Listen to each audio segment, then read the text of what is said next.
Hi, I'm Andrew from Gym and Athlete Training. Here today to go through with you some exercises for shin splints. So shin splints is a fairly common problem for a lot of people.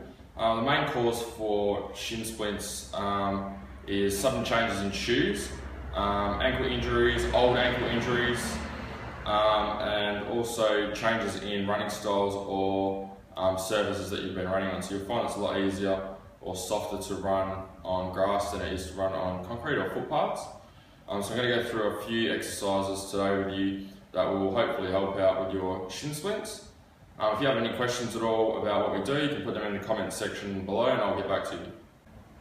So there's three main things we're going to be looking at to help get rid of your shin splints.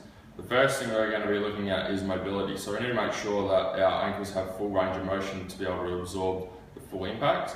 The next thing we're going to be looking at is stability. So we're going to make sure that we're stable on one leg. So using unilateral training, we can work on single limbs to create stability. And the next thing is strength. We want to make sure the muscles in our legs are, and ankles are nice and strong. So this first exercise here is called the calf smash. So what we're doing is putting our foot over the top of the foam roll. You can use anything to lift your foot off the floor a bit. We're putting our opposite leg across at 90 degrees, so our shin bone's going straight across the calf. We then drop our body weight back onto our leg, and then move the other leg up and down. So we're creating a seesaw action over our calf. So what this is going to do is help with any knots or tightness in our calves.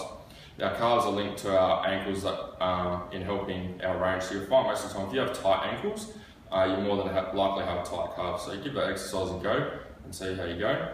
This next exercise here is a stability exercise. So we're working on one leg. You can see my ankle moving backwards and forwards trying to stabilise. If you find it easy just to stand on one leg and look straight, you can move your head up and down and sideways. If that's too easy, then you can also move on to closing your eyes. So that works in your proprioception. This next exercise is a strengthening exercise using a resistance band. So what we want to do is we want to strengthen the gastroc, so the medial and the lateral head, which is your calf, and also the soleus, which runs up and down the tibia. So the soleus is the one that's causing your pain. As soon as your ankle rolls in while you're running, the soleus becomes under extra stress and it's lengthened for a long period of time, and then that then starts pulling at the bone. So that's the pain you get from shin splints. So we want to stop your ankle rolling in from as much as possible, and we also want those muscles in there to be strong. So this one will help strengthen the soleus and the surrounding muscles as well. So if you've had an ankle injury recent or a while ago and it hasn't been rehabbed properly, you'll find that with the swelling, your proprioception will be put out. So proprioception is your body's ability to move without actually having to look. So that's why when you stand on one leg and you close your eyes, it takes that away from you. So it makes it very hard to stabilise. So these exercises will help strengthen the ankle. So when we have an ankle injury, the muscle has been put under excessive stress. So then we rest it until obviously it repairs itself.